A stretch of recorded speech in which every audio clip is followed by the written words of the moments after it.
wanted to address a few issues that have come up. And one of them is having a child that their behavior is very emotional. So, when you have emotion, you act a certain way. And if that emotion or that temper tantrum or the refusal of doing something works, that's why you see the behavior on a regular basis. So when you see something on a regular basis, you want to think it's working for them. So if I say no to my child and they automatically have a meltdown and then they get that thing, then they learn I have a meltdown, I get what I need.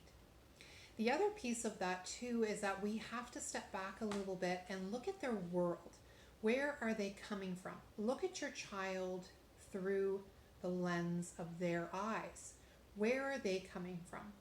They have no autonomy, they have no control, and the only thing they can control is how they act to get what they need. And if it's working for them, what is the motivator for them to stop? So if the screaming, if the temper tantrum, if crawling into bed at 3 a.m. every night is working for them because you're too tired to bring them back, or you don't want to be fighting with them, you'd rather them just be quiet so we can have a quiet evening, so you give them the popsicle before dinner, or you let them scream and yell at you and then fine, you can still watch your show, the message is your behavior is working. Well, it's a tough thing to try to stop that behavior, but it starts with us, and we need to get behind, in front of the behavior, instead of allowing the behavior to lead your household. So if, for example, you go to the grocery store with your child and you know their limit is half an hour, yet we push them to an hour or even 45 minutes, we have to expect that they're going to struggle. If you also go into the store and saying you can't have anything, this is the way that we're going to be doing things, I'm getting what I'm getting, and then we're leaving, and you know that child is always asking for things, will bug you until finally you give in. Get in front of the behavior. So before you go to the grocery store, then we can say, look, you get to pick one thing. I'm going to buy a box of cookies anyway, so you can pick that box of cookies. Well, they know that in the past, if I scream loud enough, I might get another box of cookies, or I don't want these cookies anymore, I want this instead. And then we're doing this negotiation, and they're essentially manipulating the situation. So we have to be clear. When we go in, we can have one thing, and we're going to pick the one box of cookies. Once you make your decision, that's it.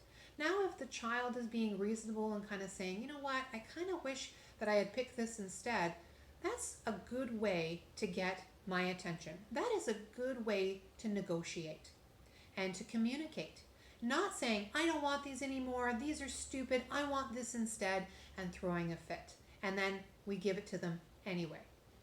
Or we say, forget it, you're never getting to pick anything anyway, and I knew this was a bad idea, not doing this.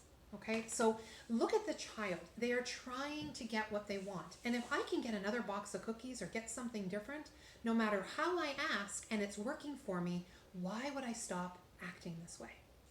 So think about that with your child's behavior. Before you go somewhere, before you take that trip to the grocery store or to grandma's house for dinner, think about what the issues are and get in front of it and say, this is the expectation, this is how we're going to follow through. And when they say, I don't want these, I change my mind, and they're screaming and yelling, the choice is these cookies or nothing at all. And if they continue to scream, then we've already explained to them, if you're screaming and yelling, then the cookies go back. And there's going to be a bigger meltdown. But you put the cookies back and you ignore the stares, because most of those people are probably thinking, thank goodness it's not me today. So do not give in to that behavior. But it's a problem. So the next time you go to the grocery store, you need a plan. You need to be clear with that plan, and you need to be consistent. And if that child knows that sometimes you're consistent and sometimes you're not, they are going to try. And that is human nature, and that is children. So really take a look at what the behavior is and what's the message you're giving your child.